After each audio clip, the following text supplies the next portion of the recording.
Halo semua, apa kabar? Saya harap semua baik-baik aja. Anda ada di acara Kelimpahan Alkitabiah bersama saya Chang Lause, hostnya. Hari ini kita mau ngomongin soal uang kripto. Tapi sebelum kita mulai, saya mau perkenalkan diri dulu. Saya bukan pendeta, saya ibadah di satu gereja namanya Jakarta City Blessing yang cabang Green Lake. Saya punya satu orang istri, saya punya dua orang anak. Saya kerja sebagai konsultan keuangan. Saya jual produknya asuransi namanya Allianz. Nah, hari ini judulnya adalah mata uang kripto menurut firman mata uang kripto. Saya nggak tahu kalau ada yang familiar, ada yang sudah pernah dengar mengenai kripto atau belum, cryptocurrency atau mata uang kripto. Kayaknya rata-rata orang yang dengar hardline mungkin yang sudah cukup berumur kali ya. Tapi nggak apa-apa sih, sebetulnya ini bisa menjadi pengetahuan yang cukup menarik ya kalau buat orang-orang yang ngerti duit. Kalau belum, lebih bagus lagi supaya ada gambaran. Hari ini kita mau jawab beberapa pertanyaan ya soal mata uang kripto. Yang pertama adalah, apa itu mata uang kripto? Apa itu mata uang kripto? Nah, sebelum saya jelasin itu, saya mau kasih contoh dulu yang lebih gampang dimengerti. Waktu tahun berapa ya? 2000, saya lupa, 2012 kali apa 2000 berapa saya lupa. Itu pertama kali muncul yang namanya perusahaan Uber. Kalau ada yang tahu perusahaan Uber itu apa? Perusahaan Uber itu adalah perusahaan taksi, bukan perusahaan taksi, perusahaan transportasi, tetapi perusahaannya tidak punya satupun armada. Jadi kalau kita tahu ya di Indonesia ini kan terkenal ya ada perusahaan taksi namanya Bluebird. Ini dulu banget nih sebelum kita tahu ada Grab, ada Gokart dan sebagainya. Kita taunya Bluebird. Ada Gamya, ada Bluebird, ada macam-macam lah. Nah, tiba-tiba di Amerika ada satu orang, dia punya inovasi yang sangat menarik. Mulai sekarang orang-orang bisa menjadi taksi asal dia punya mobil. Jadi nggak lagi dia harus kerja di satu perusahaan taksi mesti sediain mobil buat mereka.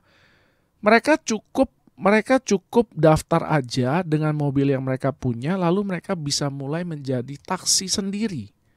Jadi mereka kerja sebagai freelance buat perusahaan Uber ini, dan mereka nanti akan bagi hasil dengan perusahaan Uber dari hasil yang mereka dapatkan dari narik.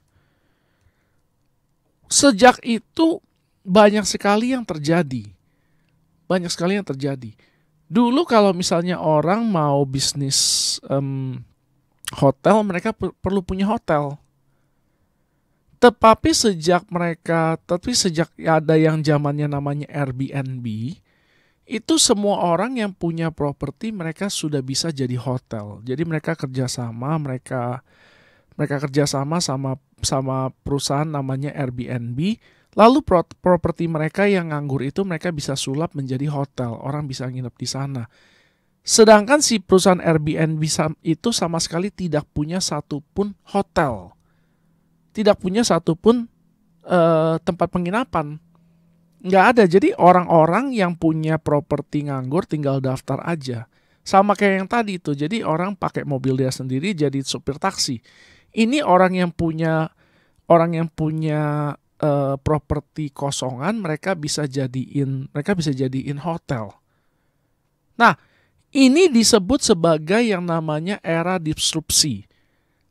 Nah, hal yang sama pun terjadi di dalam bidang perbankan. Dulu, yang punya kewenangan untuk mencetak uang itu hanyalah bank sentral. Bank sentral kalau di Indonesia kan Bank Indonesia. Kalau di Amerika namanya Federal Reserve. Mereka yang punya hak dan kewenangan untuk mencetak mata uang. Sekarang sudah tidak lagi. Mereka membuat satu mata. Ada orang-orang tertentu mereka membuat satu mata uang. Dan mata uang ini tidak bersifat fisik. Mata uang ini bersifat digital. Jadi adanya cuma di dalam HP, dalam komputer. Dan ini tidak dikontrol oleh Bank Indonesia. Jadi Mata uang kripto itu adalah mata uang yang dibuat oleh orang, bukan oleh badan, bukan oleh bank sentral, dan ini tidak dikontrol sama bank sentral. Jadi bedanya apa sih? Begini, kalau misalnya kita ngomong kayak bank yang umum lah, kayak BCA lah, atau Bank Panin lah, atau BBNI atau BNI dan sebagainya, ini mereka semua tugasnya memberi pinjaman dan menarik simpanan dari orang-orang, tapi uangnya adalah uang yang diedarkan oleh bank sentral. Jadi mereka punya catatan. Sedangkan mata uang kripto ini yang catat itu adalah orang-orang yang mereka sebut sebagai penambang. Jadi ada orang-orang yang kerjanya itu mereka mencatat pembukuan ini. Nah, ini semuanya dilakukan dalam sistem ya. Nama sistem ini namanya adalah blockchain. Umpama begini, misalnya saya transfer 100.000 kepada B. Saya pakai kartu ATM, saya transfer. Nah, di dalam bank itu akan tercetak satu transaksi di mana saya mentransfer uang saya 100.000 kepada B. Sehingga uang saya yang ada di rekening saya berkurang 100.000 dan di B itu akan bertambah 100.000. Yang punya catatan ini hanyalah bank saja. Bank yaitu misalnya kalau kayak sekarang saya di Bank BCA gitu, ada di Bank BCA saja. Orang lain nggak tahu. Tetapi teknologi blockchain ini adalah semua orang memiliki pembukuan yang sama. Jadi akan tercatat di sana si A mentransfer 100.000 kepada B. Tapi B-nya ini tidak ada nama dan A tidak ada nama, tetapi ada satu transaksi yang tercatat dan ini tercatat di dalam semua orang punya rekening. Bukan rekening, maksudnya mereka punya orang-orang yang menambang ini nih. Orang-orang yang mencatat transaksi ini, jadi semuanya ada di catatan mereka semua. Sehingga tidak dapat dipalsukan. Ini adalah yang namanya keuangan yang desentralisasi. Jadi artinya semua orang menjadi bank. Tadi itu kalau misalnya di Uber atau di Grab atau di Gokar, itu semua orang menjadi taksi. Semua orang yang punya kendaraan bisa menjadi taksi. Kalau dalam Airbnb, semua orang yang punya properti bisa menjadi hotel. Nah, kalau di mata uang kripto, semua orang yang menjadi penambang itu sekaligus menjadi bank. Semua orang bisa jadi bank. Nah, ketika orang itu menambang, dia akan dibayar. Bayarannya itu berupa mata uang itu, mata uang kripto itu. Nah, mata uang kripto ini dia itu tidak ada fisiknya. Dia bentuknya digital. Tetapi ini adalah mata uang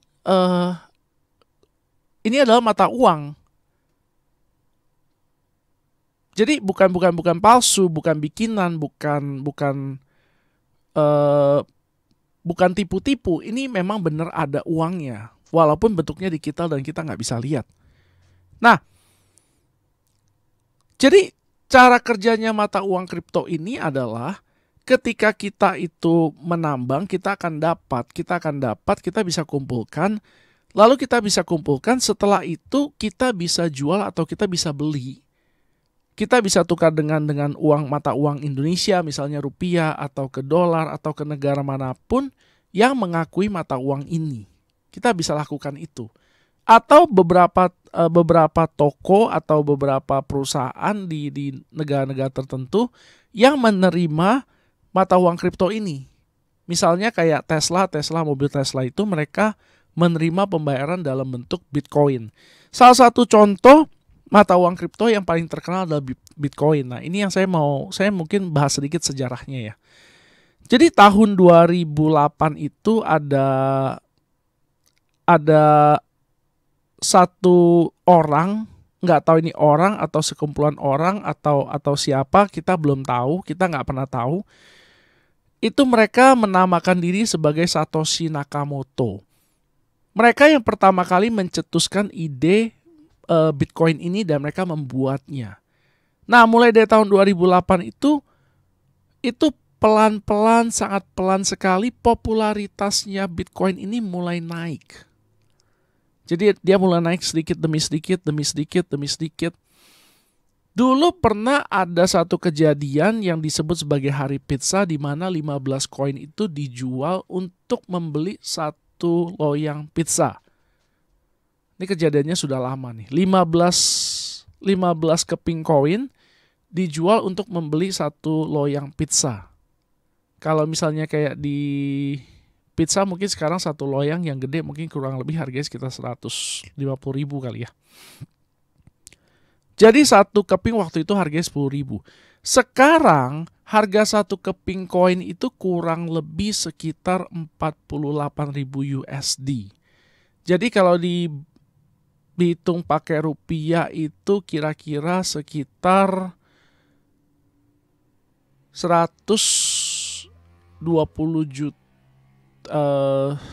nggak nyampe, sekitar 600 juta lah, kurang lebih sekitar 600 juta. Sekarang satu keping koin Bitcoin itu dihargai sekitar 600 juta. Tertingginya tahun ini itu pernah sampai harganya 900 juta satu keping. Luar biasa ya. Dari yang satunya cuma 10.000, sekarang sudah 900 juta rupiah. Nah, banyak juga ya orang-orang yang beli waktu awal-awal terus mereka tahan dan sekarang mereka sudah sangat kaya sekali. Kalau ada yang tahu, ada satu orang yang bekas partnernya Mark Zuckerberg waktu bikin Facebook, itu dia beli banyak Bitcoin dan sekarang dia kaya sekali. Namanya siapa ya? Saya lupa. Nah, itu jadi banyak sekali orang yang gara-gara Bitcoin ini jadi kaya mendadak. Banyak sekali. Karena waktu mereka beli itu harganya murah sekali dan sekarang sudah mahal sekali. Sekarang pun walaupun harganya bukan paling tinggi tapi masih tetap tinggi sekali. Satu koin itu 600 juta. Nah, pertanyaannya kenapa orang mau pakai mata uang kripto? Kenapa orang mau pakai mata uang kripto? Kenapa orang mau pakai mata uang kripto? Karena bank konvensional itu biayanya lebih mahal. Pertama, masalahnya di sana. Bank konvensional itu biayanya lebih mahal. Masalah kedua adalah semuanya tersentralisasi. Maksudnya apa? Maksudnya kita semua dikendalikan oleh perbankan. Nah, ada orang-orang tertentu yang tidak mau dikendalikan sama perbankan, sama pemerintah. Sehingga mereka bikinlah mata uang kripto ini. Ketika mereka membuat mata uang kripto ini membuat orang menjadi memiliki kebebasan dalam keuangan. Jadi orang itu punya pilihan. Mereka kalau misalnya nanti semua perusahaan sudah terima mata uang kripto, orang punya kebebasan mereka mau bayar pakai apa terserah mereka. Cuman ada jeleknya. Apa jeleknya? Jeleknya itu kadang-kadang karena mereka desentralisasi, mereka tidak tersentralisasi, ada transaksi-transaksi yang tidak pakai nama bisa dipakai buat melakukan kejahatan. Jadi kalau misalnya orang-orang yang mau pakai duit untuk cuci duit, mereka bisa melakukan transaksi mereka dengan menggunakan mata uang kripto. Karena mata uang kripto itu anonymous, tidak pakai nama, jadi bisa sulit dilacak. Sehingga ini bisa dipakai buat negara-negara yang perang, negara-negara yang banyak orang terorisnya dan sebagainya. Jadi ada kecenderungan seperti itu. Tetapi tentu saja nggak semua. Kalau misalnya orang korupsi terus dia pakai uang bank kayak sekarang nih, terus mereka taruh di satu bank, kalau ketahuan itu uangnya bisa dibekukan. Karena itu pemerintah bisa minta sama bank itu untuk bekukan uang itu. Tetapi kalau misalnya mereka pakai mata uang kripto, itu tidak bisa dibekukan karena pembukuannya ada di semua orang dan tidak ada satu orang yang menjadi pusat. Jadi bisa nggak dipakai buat kejahatan? Bisa. Bukan berarti akan, tetapi bisa. Jadi ini adalah satu sisi di mana orang pro kontra terhadap mata uang kripto. Sampai sini dulu, kalau misalnya ada yang mau tanya, ada yang mau kasih komen, silakan WhatsApp saya langsung aja ke 0819 3218 4218. Sekali lagi 0819 3218 4218. Kita lanjut bahas soal mata uang kriptonya ya.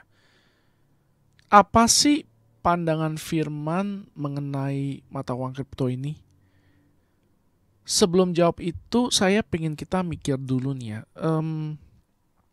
Jadi kalau ada yang mengerti mata uang kripto ini ya, kalau nggak ngerti bisa download nih, ada beberapa aplikasi yang bisa pakai buat jual beli. Saya nggak sebut namanya, cari aja sendiri nggak apa-apa. Atau kalau mau tanya bisa WhatsApp ke saya.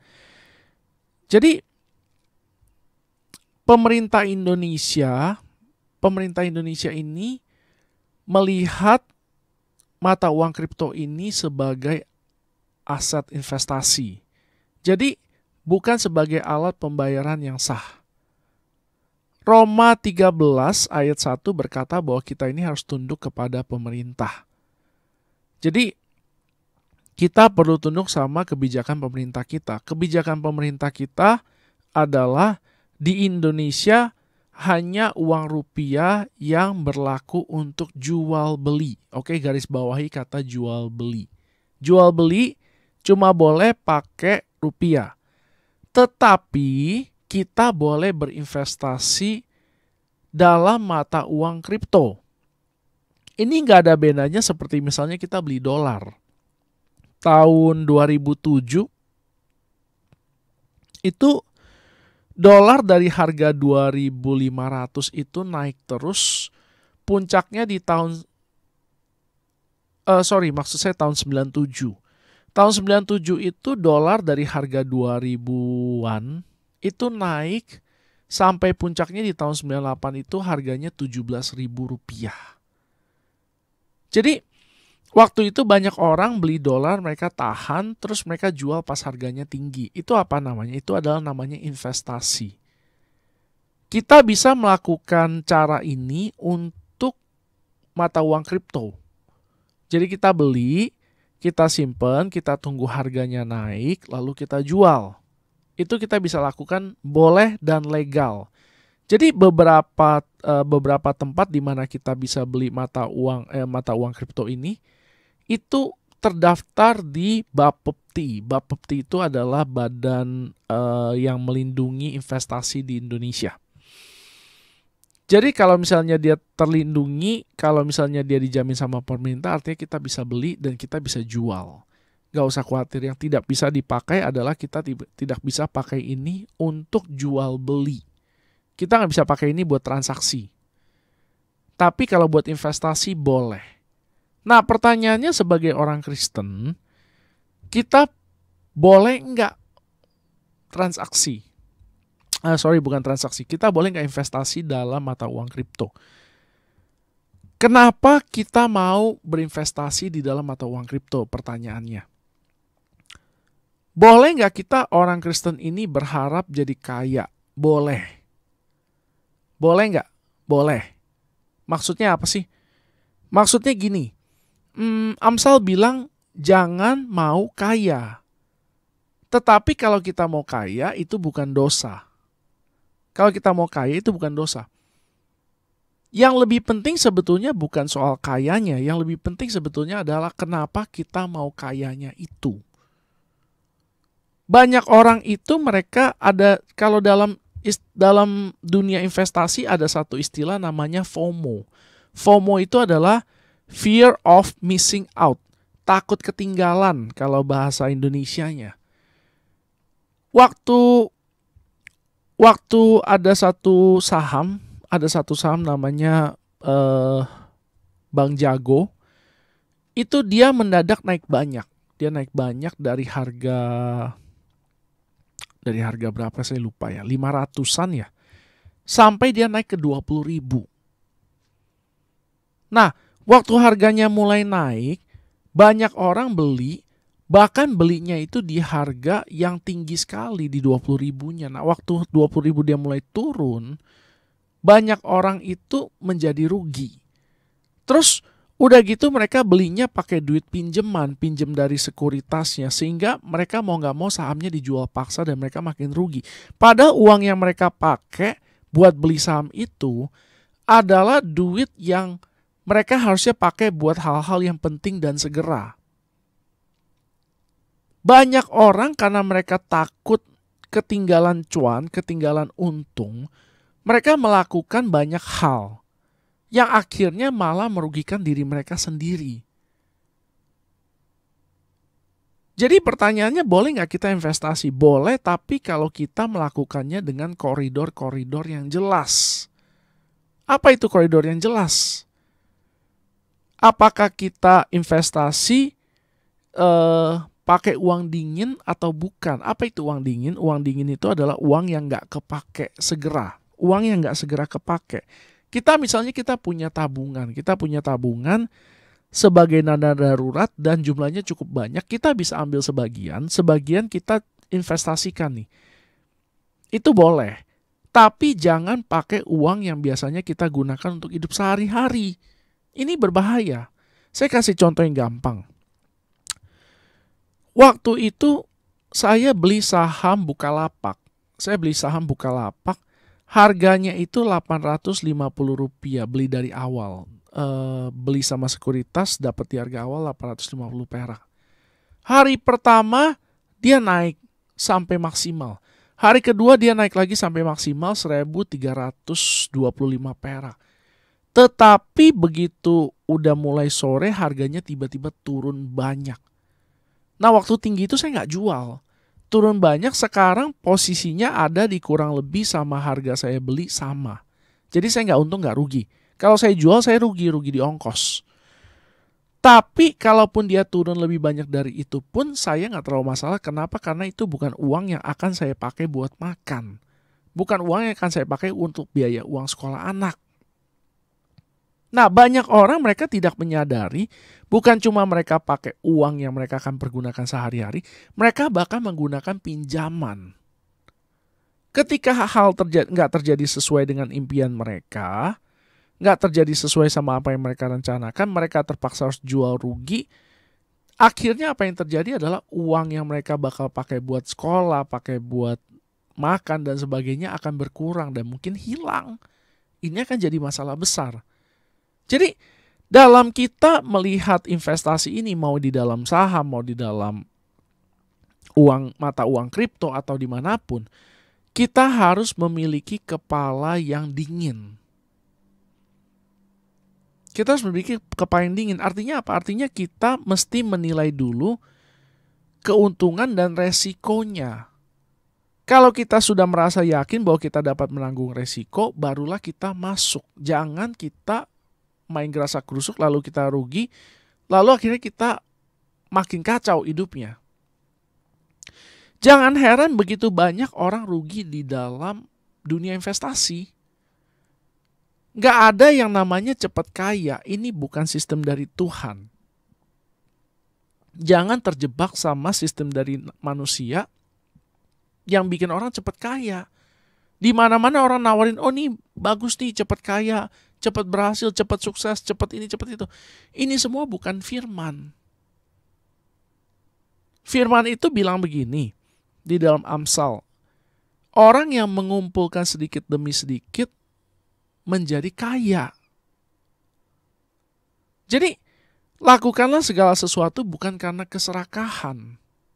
Tapi dengan pertimbangan yang baik, kita sudah belajar, kita sudah lihat segala sesuatunya, baru kita putuskan kita masuk. Bisa nggak kita bikin salah? Bisa, tapi Jangan sampai kesalahan itu mempengaruhi hidup kita sehari-hari. Kalau Anda bekerja, misalnya Anda bekerja lalu Anda punya tabungan, sebagian tabungan Anda mau sisihkan untuk sini, silahkan, itu bagus, nggak ada masalah. Jangan uang yang seharusnya kita pakai buat makan, buat bayar uang sekolah anak, itu kita pakai. Sangat berbahaya. Ada nggak sih orang-orang yang kaya dari investasi? Banyak sekali.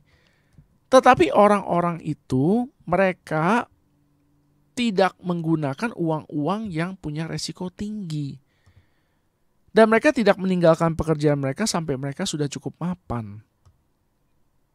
Tetapi karena orang FOMO, takut ketinggalan, banyak orang melakukan banyak hal yang sebetulnya berbahaya.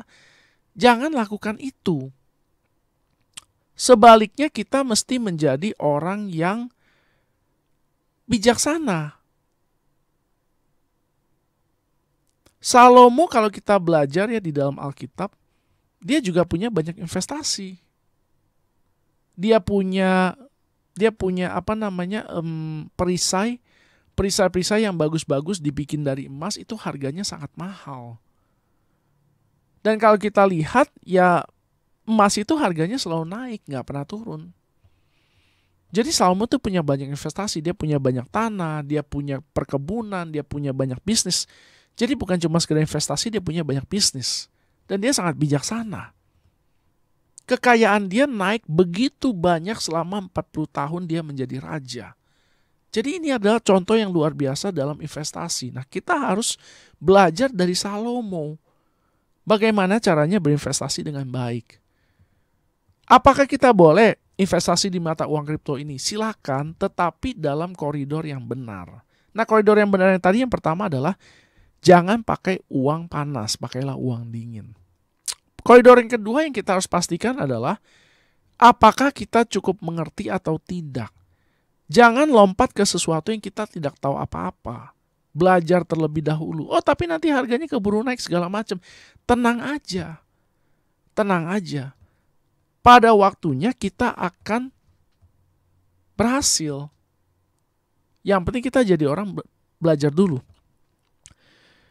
Saya menyadari ya setelah beberapa lama saya trading ya, setelah saya main saham dan sebagainya, saya sudah menyadari macam-macam. Yang penting bukan soal menang, yang penting bukan soal menghasilkan uang. Yang penting itu adalah soal kedisiplinan diri.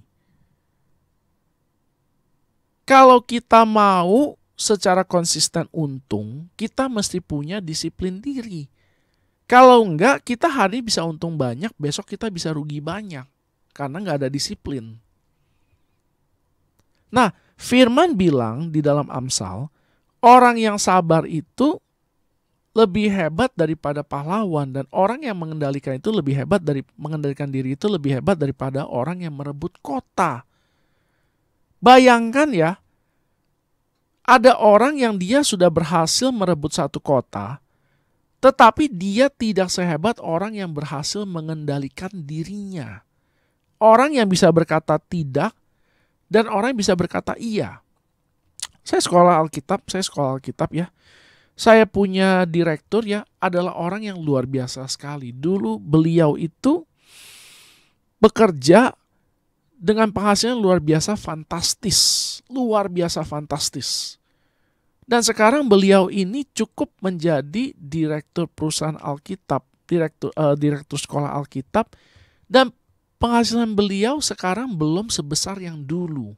Saya nggak tahu masa depan ya. Tapi sekarang beliau belum menghasilkan uang sebanyak dulu. Tetapi beliau tidak tergoda untuk kembali lagi kepada pekerjaannya yang dulu. Uang yang banyak itu tidak menggoyahkan guru sekolah Alkitab saya. Bisa dibayangkan ya. Nah, ini adalah dunia di mana orang itu dikendalikan oleh nafsu. Orang dikendalikan oleh keserakan, orang dikendalikan sama ketakutan, orang dikendalikan sama hal-hal yang mereka inginkan secara daging. Ini semua akan menyebabkan masalah buat kita di masa depan. Orang selalu pikir, oh kalau lebih banyak uang pasti lebih baik. Kenyataannya nggak selalu. Saya pernah dengar satu cerita, ini memang tergantung orangnya, tapi ini cerita aja. Ada satu keluarga, dia dari kaya, dia jatuh bangkrut, akhirnya anaknya yang tadinya hidupnya enak, nggak biasa cari duit susah, akhirnya dia cari jalan pintas. Dia kerjalah di klub malam, di mana sana dapat uang lebih banyak dan lebih gampang. Nah, kita ini butuh yang namanya kedisiplinan diri. Kita harus bisa berkata tidak, kita harus bisa berkata cukup. Jangan membiarkan ketakutan kita atau keserakahan kita mendorong kita untuk melakukan keputusan-keputusan. Tapi sekali lagi, boleh nggak investasi? Boleh. Boleh nggak jadi kaya? Boleh. Buat apa? Supaya kita bisa menjadi berkat buat orang lain. Kita bisa jadi berkat. Kita bisa memberi kepada Tuhan, kita bisa memberi kepada orang lain, kita bisa melakukan begitu banyak hal. Kerajaan Allah itu butuh uang yang banyak sekali. Untuk memberitakan Injil itu dibutuhkan biaya yang begitu besar. Seperti ini contohnya, siaran radio ini saya harus bayar. Cuman banyak orang gak sadar. Banyak orang hidup hanya untuk dirinya sendiri. Padahal sangat disayangkan. Tuhan mau membangkitkan begitu banyak orang untuk menjadi kaya. Supaya mereka bisa menjadi berkat yang lebih besar lagi. Nah, Anda dan saya bisa menjadi orang itu. Kalau kita mau. Jadi, boleh nggak kita investasi? Boleh, asal kita lakukan dengan cara yang benar. Ini adalah koridor yang kedua. Kita memiliki tujuan yang benar dalam melakukan investasi. Saya punya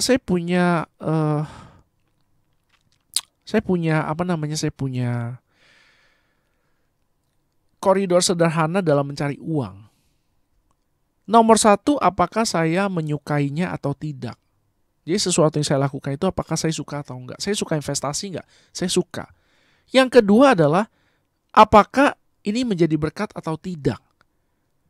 Kalau misalnya saya berhasil mendapatkan uang di sana, lalu saya bisa pakai uangnya untuk memberkati orang-orang lain, misalnya dari keluarga saya, lalu teman-teman saya, lalu orang-orang lain untuk memberitakan Injil, maka saya bisa katakan bahwa ini menjadi berkat. Kalau ini menjadi berkat dan saya menyukainya, saya akan kerjakan. Jangan melakukan sesuatu alasannya hanya karena mau dapat duit lebih banyak. Jangan lakukan karena serakah, jangan lakukan karena takut, tapi lakukanlah karena kita menyukainya dan kita bisa menjadi berkat lewat situ. Ini yang Tuhan mau. Tuhan mau orang-orang itu punya mindset, punya pola pikir, mereka mau jadi berkat.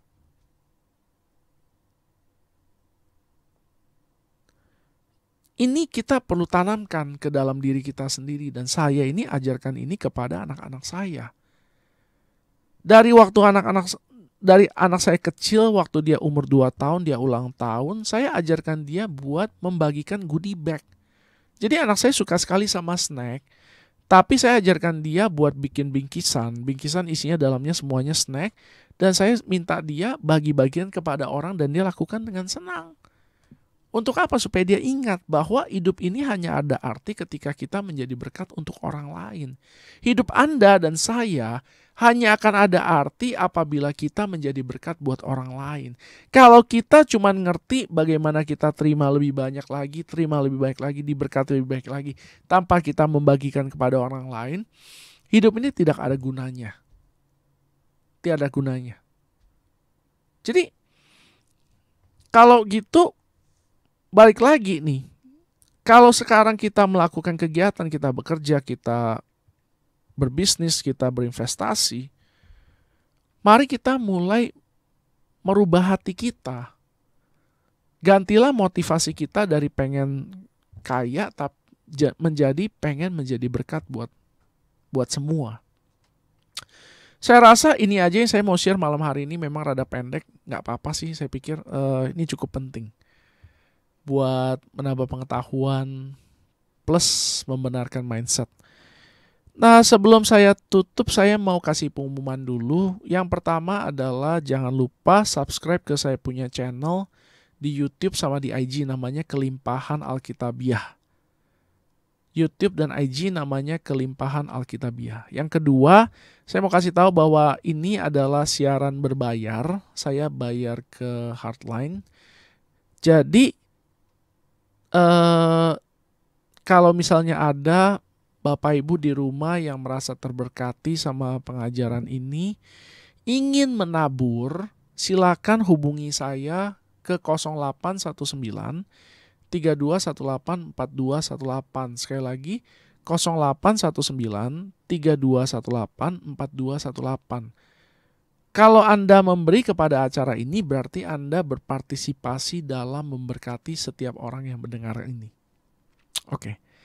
Yang ketiga, kalau misalnya ada yang punya pertanyaan, ada yang mau diskusi, ada yang mau tanya-tanya soal apa atau permohonan doa, soal terutama yang berhubungan sama pekerjaan dan keuangan, silakan kontak saya.